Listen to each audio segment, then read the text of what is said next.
everyone, it's Jack from Cultaholic.com and it's time to go through the go-home show for Stomping Grounds. That's right, Monday Night Raw from Los Angeles, California, which means that literally every single heel on the show had to cut a promo about how rubbish LA is. It didn't, okay, not literally every heel, but it felt like it. Oh my god, there was so much anti-LA promo work here that it got very tiresome by the end. The other key theme of this week's show was that baby faces were just dickheads. It was like back to the days where John Cena was pouring barbecue sauce on Michael Cole for no reason. It harkened back to a darker time. But don't worry, because there were some good things on Raw as well. But how good were the good things and how bad were the bad things? Well, there's only one way to find out, and that is by assigning each individual segment a lovely individual grade. That's right, it's time for Monday Night Raw Graded.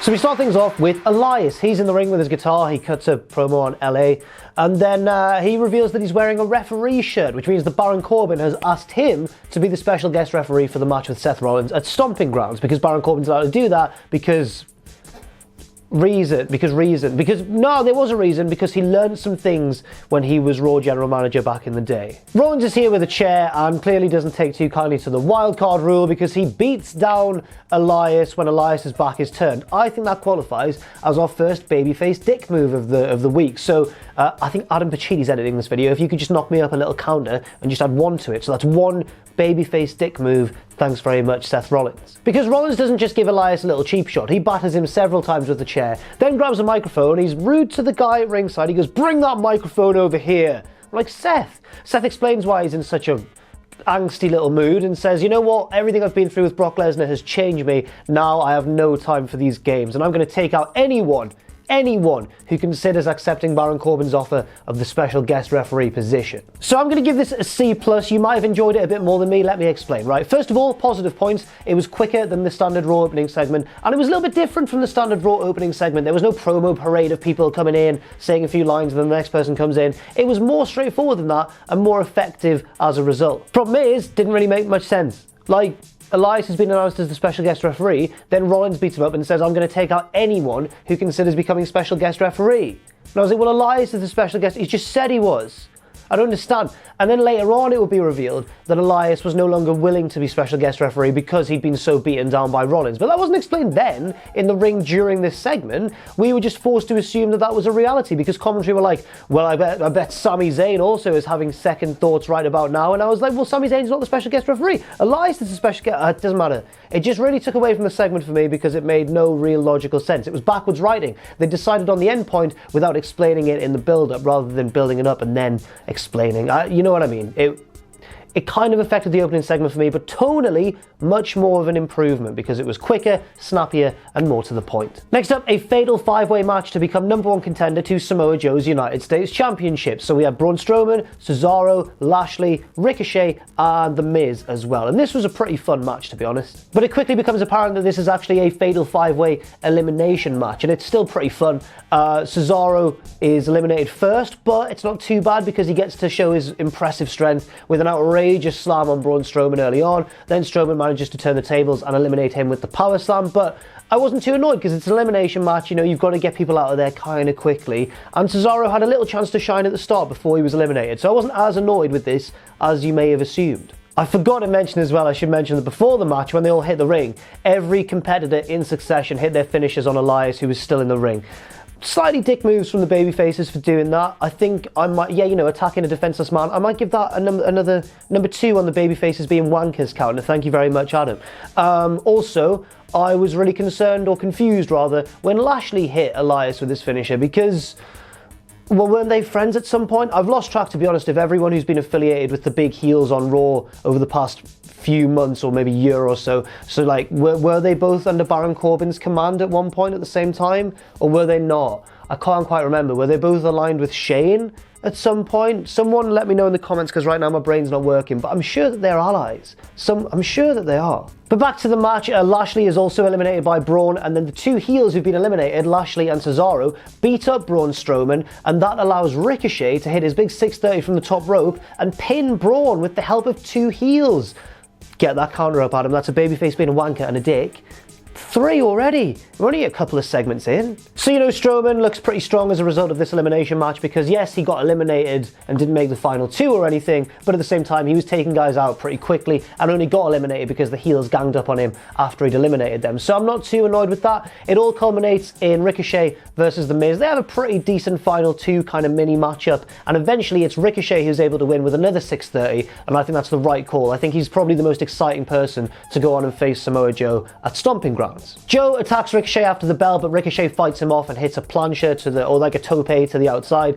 And yeah, I've no complaints about this match really, apart from the weird bit where Ricochet blatantly used the help of the heels. I wouldn't have minded it if the heels had beaten down Strowman and then left, and then Ricochet had came to and been like, Strowman's down, I've got to get him. But instead it almost looked like they were like colluding because Ricochet got on the top rope and the heels were like, yeah, do it. They were like waiting in the ring, which I thought was a bit off. But apart from that, that's a minor complaint. I'm going to give this segment a B+.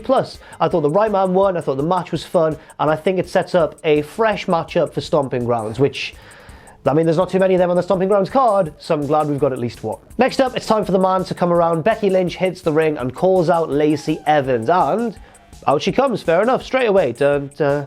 So this segment is kind of built on the same foundations that we've seen for the entirety of this feud, and it's never really progressed any further than that, in my opinion. They don't really say anything to each other that we haven't heard before. It's all about how different they are. Like, I've got class, you don't have class, but I'm also a Marine, I'm tough and strong. And then Becky's like, well, you're not, you don't deserve to represent the women in this division, I'm a fighting champ, and you know what I mean. They've been doing it for quite a while now, and I just feel as though it's been dragging on a lot. And this segment did feel a little bit like filler rather than a genuine step in the storyline. Lacey's about to get in the ring. Becky actually, moments before this, has criticised Lacey for cheap shotting people all the time, and then Lacey goes to get in the ring and Becky cheap shots her. And I was like, what? So, you know, that's one more for the counter, please, Adam. I mean, what was in the water on Raw? What was in the water back at catering in the babyface locker room? Because as we know, there are 2 locker rooms in wrestling because they just can't coexist. I'm going to give this a C-. This wasn't anything particularly terrible at all. Both women did absolutely fine on the mic, but it just felt like it didn't need to be on the show. It felt like they needed to put them on to remind everybody about the match on Sunday, but they didn't have actually anything planned for them, so they just wrote something quickly and shoved it on Raw. It wasn't bad, but as I say, it did feel a lot like filler. Next up, we get a pair of wild cards. I forgot that Elias at the start of the show was probably a wild card as well. I think he's SmackDown. Yes. Anyway, Daniel Bryan and Eric Rowan come out. I'd actually forgotten that they were SmackDown Tag Team Champions. Good to see them. Good to see Bryan as well. He's on the top of the ramp, cutting a heel promo on LA because it's one of many heel promos on LA, as I said. This segment is all about building up to a match later on tonight between Bryan and Rollins, a one-on-one match, and it's really built up that Rollins has never beaten Bryan one-on-one, which is a stat that I really enjoy. I like that. I think it adds to the drama of the match later on.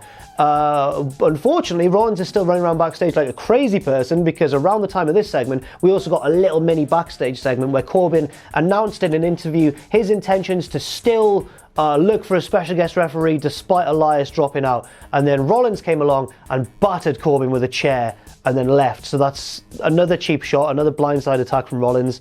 Let's add another one onto the old baby faces being wankers counter. What is this, the Attitude Era? I'm combining these 2 segments just because they happen so close to each other and they were both fairly short, and I'm going to give them a B-. I thought they were absolutely fine. I thought they both served a purpose, even though I'm finding Rollins' whole Austin thing a little bit cringy. I don't know if it quite works with how they're portraying it, but you know what, maybe it'll be alright down the line. I don't know. It's not terrible, you know?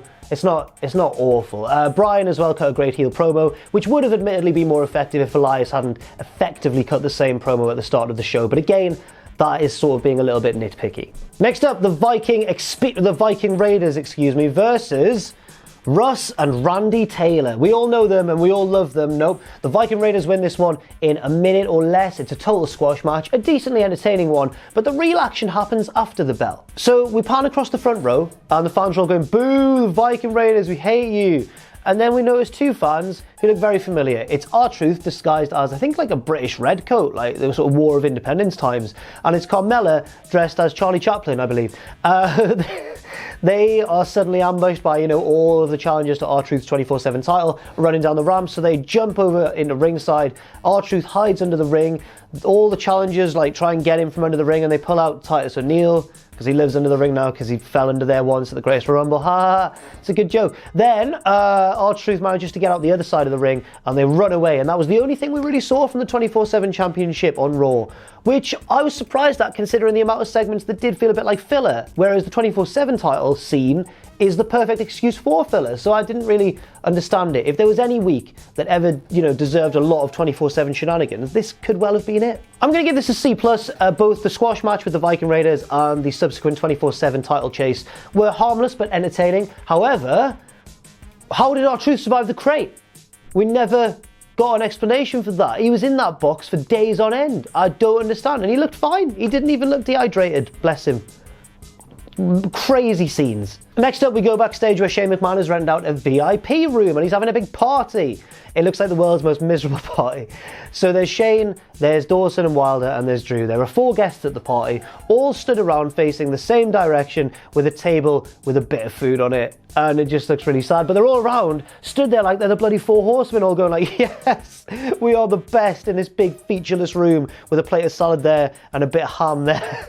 I was like, oh, guys, get yourself some friends, come on. Heath Slater arrives and asks for a raise because his kids are getting older and everything's more expensive now. But unfortunately, there are some audio issues with this segment and it really doesn't help. Like, it seems as though the audio was starting to get fixed midway through, but Michael Cole was obviously being instructed to talk over it to cover for the audio issues. And then as he was doing so, that's when the audio issues were fixed. So we get Heath Slater going like, and then his voice would become more clear, and as we could just about hear him, Michael Cole would be like, obviously we're backstage here at Shane McMahon's VIP party, and I was like, oh my god, Michael, no, this is not the time. Shane then admires Heath's balls, not grow up, and says, you know what, you came in here like a man, I'm going to let you leave like a man, but the answer is no for the raise. Heath leaves, he's outside now, and then Drew and Shane share a bit of a look, and then Drew walks off. Then we cut to outside, like the corridor outside the room, where Heath's there on the phone to his wife going, oh baby, I can't afford no, I'm so sorry. And then Drew comes up and he's like, look man, we go way back. 3-man band reference, awesome. He goes, look man, we go way back. Let me give you some money, let me help you out. Reaches into his pocket, Heath's like, no, I'm not going to expect that from you.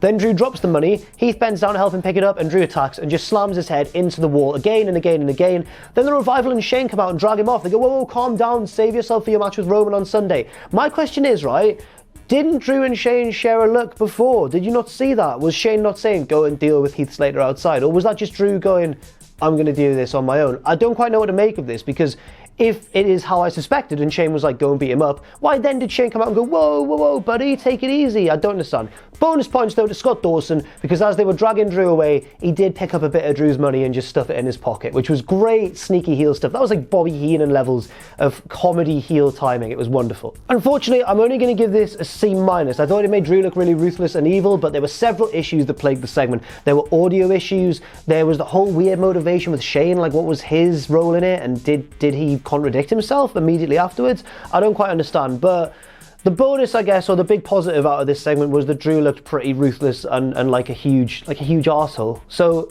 you know, if that's what they're going for, then fair enough. But the spotlight once again was often on Shane McMahon. Next up, we have the Kevin and Sami show. It's back, but the graphic hasn't been updated. So Kevin shouts at Bob, God damn it, Bob! Which is quite funny. I did enjoy that. Don't know who Bob is. And then their guest for the show is Baron Corbin. They read out all his achievements. Corbin comes out. They're all going, ha ha ha, where the heels were so great. And then Corbin announced, I think they might have cut a heel promo on LA. They probably did. Every heel cut a promo on LA, of course. But then Corbin gets in the ring and they say, who is your new choice for the special guest referee for Sunday? And Corbin goes, a man who knows how to count to 3, EC3. EC3 appears on the stage in a referee shirt and is just immediately beaten down by Seth Rollins with a steel chair. Knocked unconscious, man. Like, I'd want to the babyfaces being wankers counter, please, because Rollins is just blindsiding people, ambushing them, cheap-shotting them left, right and centre. Poor EC3, man. Rollins then, I thought he was going to cut a promo, but the heels start going, Rollins, what are you doing? Calm down. And he just walks off. He's like, I can't be asked to listen to you, and just walks to the back mid-promo. The heels are sad. Corbin's like, I guess I'm going to have to go back to the drawing board now, because EC3 for some reason isn't now the special guest referee because he's been beaten down by a chair as well. Like, what is this whole Elias rule? Like, once you've been beaten up with a steel chair, you're disqualified from being the special guest referee? I don't understand. I guess the implication is that they'd be so fearful of Rollins doing it to them again that they'll just turn down the position, but that isn't made explicitly really clear enough for me. Then the New Day come out, wild cards. No, they're not wild cards, because Sami Zayn goes, I checked the listings and you're actually not wild cards this week. And then Kofi goes, I'm the WWE champion, I do what I want. Add one to the babyfaces being wankers counter, please. That is arrogance from Kofi Kingston, a man who is normally pretty humble. The three heels in the ring, Corbin, Kevin and Sami, then challenge the New Day to a 6-man tag team match. And they're like, well, we would accept it, but if only there was a WWE official out here to sanction the match. Oh wait, and then the New Day lift up EC3's unconscious body. This man has just been knocked out. And they hold a microphone to his lips, and Kofi turns around and pretends to be EC3 and goes, oh, the match is going to be booked right now. He does like a Mickey Mouse voice for some reason. I'm disgusted by that behaviour. He could have suffered a concussion, he could be out cold. The New Day are disgraceful and really took advantage of an injured man. Add one to the babyfaces being wankers counter, please. This whole segment get to see there was a lot of stuff that went on here. This was kind of like the opening segment later on in the show. One thing that I definitely didn't like was Kevin Owens calling out Kofi Kingston and saying, you know what, if Ziggler doesn't beat you, I'm basically saying I'm the next challenger to your title. They're not even acting like Dolph Ziggler is going to win at Stomping Grounds or has a chance to win. I think it takes away a lot of the tension. I'm going to look like a right idiot now if Dolph Ziggler actually does win, but I'm so confident he's not. I just can't see it at all. Partly because WWE have done nothing to convince me otherwise. So then we get to the 6-man tag team match that was just arranged by an unconscious EC3. But before that, a new match is announced for Stomping Grounds, which is Woods and Big E against Kevin and Sami. That could be a good match, you know, looking at the people in that, if it's given the time. But I really do worry that it's not going to be. We'll have to find out on Sunday. Then it's announced that this match is actually 2 out of 3 falls. This current 6-man tag team match, not the pay-per-view one. This current match is 2 out of 3 falls, and I'm like, why? What? Maybe it'll become clear. Maybe they'll do something clever with the booking. So a minute in, Xavier Woods rolls up Sami Zayn, and it's 1-0. And I was like, all right, let's see where this goes. Maybe it'll make sense in a bit.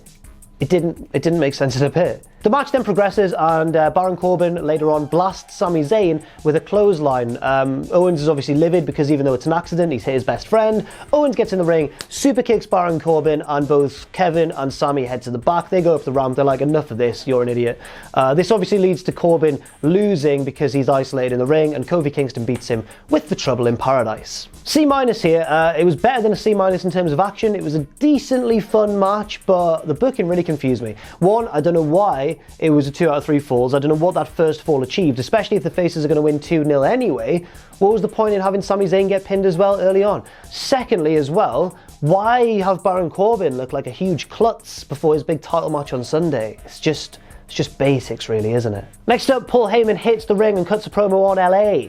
But not just that, right? I used to study classical civilization when I was doing my A-levels, and one thing that I learned when we were doing the module on ancient Greek theatre was about the choric role of a chorus, makes sense, in ancient Greek plays. Now, the chorus come out in between scenes and basically recap the action for the audience. They'll fill in any missing bits of info, they'll talk about the motivations of the characters and stuff, and basically make the whole journey a little bit smoother. I thought Paul Heyman was going to be performing such a sophisticated role in this instance when he came out. I was like, this is taking me back to when I was 17 learning about the ancient Greek tradition. No, that's not what it was. It was just filler. It was just bloody filler. That's all it was. I shouldn't have got my hopes up. The reason I thought this was because Heyman was acting like an ancient Greek chorus. He came out and he went, oh, it's dangerous out here with Seth Rollins swinging chairs to and fro. He didn't deliver it like that. But he was basically recapping what happened in the episode so far. And I was like, that's interesting. But it just became apparent that he was there to fill time, basically. He said, you know what? Rollins is going to be weak later on tonight, having a match with Daniel Bryan. Ooh, maybe Brock Lesnar will be here. And the crowd went, oh, and I went, he's not here. And then Heyman went, or maybe he's not here. And the crowd went, boo, and I went, he's not here. Let's get to C+. You know, Heyman always delivers in terms of his execution of the promos, but in terms of content, there was nothing really here. This was obviously filler, and I just couldn't bring myself to enjoy it particularly, which is a shame for a Heyman promo because he's like the best talker in the business. Next up, backstage, AJ Styles buries his good friends, Luke Gallows and Carl Anderson. He says, lads, you're crap. You're a crap tag team and you haven't won a match for ages and you're rubbish. And they go, right, we're going to win our next match then. Then they go and have a match with the Usos and lose in about 2 minutes. And AJ's right. They are rubbish. No, if you're gonna bury the guys who want to go to AEW and put over the guys like AJ who want to stay, please try and at least make it a little bit less obvious. The match was fine, the action was pretty cool, I get to see, but I see what you're doing, Vince. You cheeky little devil. Also, AJ Styles being a dickhead to his friends, that's one for the babyfaces being a wanker counter. AJ. Next up, it's the big dog. Roman Reigns comes out and calls out Shane McMahon, but Shane doesn't come out because he doesn't want a one-on-one fight with Roman, even though he dominated a lot of their fight in the Saudi Arabia show. He appears on the Titantron and he's at the party still and he says, Roman, I'm not going to come out there. Don't be mad though, just because you lost to the best in the world. And I'm like, oh my God. The Revival are good in this though. They're sort of like Shane's little lackeys, little henchmen going like, you're really good, boss. You were hot. You were on fire in Saudi Arabia. And Shane goes, I was. Like, they called me Mr. Fahrenheit. Are we just quoting Queen lyrics now? Are we just quoting Freddie Mercury? I don't quite understand. Shane then passes the mic to Drew, like when Soulja Boy passed the mic to A-Rab and he gone crank it up for sure. And then Drew says, well, he just cuts a despicable promo really on Roman Reigns and says he's going to disfigure him on Sunday. And then Roman's kids will scream when they see their dad because he looks so horrible. Whoa. Roman is obviously livid about this. He heads to the back and finds the VIP room, which is obviously conveniently close to the arena area of the Staples Center. He beats up the Revival along the way, throws one of them, I think, into a women's bathroom, and you can hear screams and arguing from inside, which I thought was an excellent touch. Roman then barges into the actual party room and goes straight for Drew and slams him through like the buffet table. The food goes like all over, although not as much as I wanted it to. It wasn't as fun as I pictured. And then chases Shane out to the ringside area and beats up Shane, hits him with a spear. Finally, Shane has got a bit of comeuppance. B-, right, for this one. I thought it was fun. I thought it's always great to see Roman when he's just a no-nonsense ass kicker. Roman's at his best when he just beats people up and takes names, and that's his best role, and he's just awesome when he gets a little bit badass. He stops trying to be clever and funny. You know what, just let him do this, because he is cool when he's allowed to be cool, if that makes sense. It was sad to see him deal with the Revival so easily. They are tag champions and everything, but it was fun to see Shane eventually get a bit of comeuppance. My only other issue with this is Drew. They're obviously trying to make Drew some ultra heel horrible man for the way he beat up Heath Slater, who was just trying to feed his kids, and now also insulted Roman Reigns and mentioned his children. And then for Roman just to head backstage and just slam him through a table, it kind of takes away a little bit of the impact of the attempted push for Drew, if that makes any sort of sense. Next up, a women's tag title match between the Iconics and the challengers of Alexa Bliss and Nikki Cross. Alexa has been trying to trick Nikki into agreeing to be in her corner for her title match against Bayley at Stomping Grounds, because she said that Bayley's been saying nasty stuff on social media and there's been nasty reports about Bayley. That later on turns out to be a tweet or something which implies that Bayley refused to take a photo with a young fan because they were wearing a Nikki Cross t-shirt. Now, I can confirm that I have taken a picture with Bayley before, and I'm a young fan, maybe not as young as they're implying there, and she was fine and agreed to the picture. So Alexa, I think you might be lying there, friend. So we get to the match itself, Alexa and Nikki versus the Iconics, and it's not a great one, to be quite honest with you. There's a lot of confusion as well, considering the ending was a bit weird. So Bayley comes out to watch from ringside because she's annoyed at Alexa for spreading lies about her on social media. Alexa and her get into a confrontation on the outside. They kind of shove each other over, but it's timed at exactly the same time as the pinfall is going on in the ring. One of the Iconics rolls up Nikki Cross, basically, and the Iconics win and retain their titles, but the camera's going all over the place. It wasn't a great match, is what I'm trying to say. It gets a D because it was probably the weakest match on the show, and it was a weak finish as well, and a confusing one. But at the same time, it doesn't get lower than a D because at least it developed a storyline. You know, I don't really enjoy this whole social media aspect of it. I find it a bit one-dimensional, but at the same time, I feel as though at least there's a storyline going into this match. And the Stomping Ground card is full of matches where there's not enough of a story. At least this has one. And it got developed a little bit further after the match too, when Nikki agreed to be in Alexa's corner. So we'll see how that plays out at Stomping Grounds. Next up, the Firefly Fun House, right? If you haven't heard already or tweeted us about it, Bray Wyatt and all of his little characters basically cut a promo on us, the audience, asking them to join us. What? Give it an F. Give it an F immediately. I can't be dealing with this. That's outrageous. No, it was really good. It was a really good video. I'm going to give it a B+. I thought it was effective to the extent, actually, where I thought the lights were going to go down and Bray was going to debut because it felt like his final manifesto. So I think he might show up next week. This seemed like the end of the line for the Firefly Fun House saga, and we'll actually see him in the ring very soon. At least I hope so. Maybe even on Sunday, but if not Sunday, I think it'll probably be on next week's Raw. And finally, this was a Raw with a lot of segments. We get to the main event, Seth Rollins versus Daniel Bryan. And if I was in charge, I'd say go out there for 20 minutes and wrestle each other, and then Rollins, you win in the end. Oh, that's not what happened. They had to make it complicated. Earlier as well, it's worth mentioning that backstage, Baron Corbin tried to offer Eric Young the position of special guest referee, and then Eric Young was beaten up savagely by Seth Rollins. He didn't even accept it. He just went, I'll think about it. And then Rollins kicked him in with a steel chair. Even after saying to him, don't worry about it, I believe you, I know you're not actually going to take it. And then he walked off and then waited for Young to turn around and then just battered him from behind with a steel chair. That's another one for the babyfaces being a dick, a wanker counter. Absolutely disgraceful scenes. So about a minute into Rollins versus Bryan, the match itself, Eric Rowan gets involved and slams Rollins on the apron, and that's a DQ. And I'm just like, oh, okay. The Usos and the New Day run down, and so do Kevin Owens and Sami Zayn and The Revival, and all these 4 tag teams are just having a big old brawl in the ring.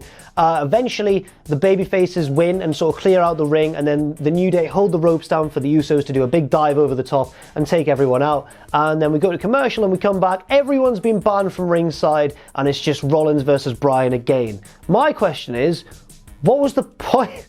What was that about? Why did they have to bring everyone out and have a DQ and a big brawl? Why couldn't they just have Daniel Bryan versus Seth Rollins? It's Daniel Bryan versus Seth Rollins. We don't need bells and whistles. But you know what? I'm still going to give it a B grade because it's Seth Rollins and Daniel Bryan, and they still pulled a good match out of thin air despite having a few minutes left and despite all of these shenanigans taking place beforehand. The ending came when Rollins escaped from the label lock and hit the blackout with the curb stomp and pinned Daniel Bryan for the first time one-on-one apparently. Pretty big achievement. Then Baron Corbin came out, jumped Seth Rollins, hoisted the Universal title high, and that was the end of the show.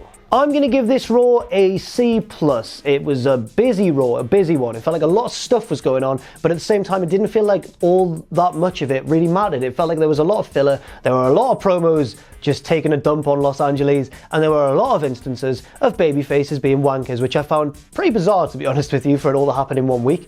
Also, I think that the fact that we have Money in the Bank, and then the Saudi Arabia show, and then Stomping Grounds on the horizon as well, all so close to each other, has really ground momentum to a halt for WWE. It often happens after WrestleMania is finished.